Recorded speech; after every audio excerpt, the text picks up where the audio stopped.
राधे राधे। आइए आज राधा अष्टमी के दिन राधा मैया जी की व्रत कथा सुनते हैं। राधा श्री कृष्ण जी के साथ गोलोक में निवास करती थी। एक बार देवी राधा गोलोक में नहीं थी। उस समय श्री कृष्ण जी अपनी एक सखी विराजा के साथ गोलोक में विहार कर रहे थे। राधा जी ये सुनकर क्रोधित हो गई और तुरंत श्री कृष्ण जी के पास जा पहुंची और उन्हें भला बुरा कहने लगी। ये देखकर कान्हा के मित्र श्री दामा को बुरा लगा और उन्होंने राधा को पृथ्वी पर जन्म लेने का शाप दे दिया। राधा को इस तरह क्रोधित देखकर विराजा वहाँ से नदी रूप में चली गई। इस शाप के बाद राधा ने श्री दामा को राक्षस कुल में जन्म लेने का शाप दे दिया। देवी राधा के शाप के कारण ही श्री दामा ने शंखचूड़ राक्षस के रूप में जन्म लिया। वही राक्षस जो भगवान विष्णु का अनन्य भगत बना और देवी राधा ने वृषभानु जी की पुत्री के रूप में पृथ्वी पर जन्म लिया।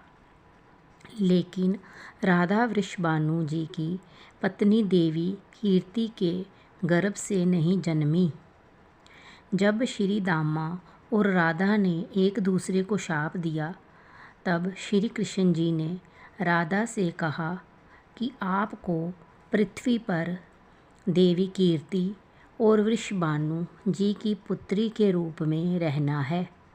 वहाँ आपका विवाह रायान नामक एक वैश्य से होगा। रायान मेरा ही अंशावतार होगा।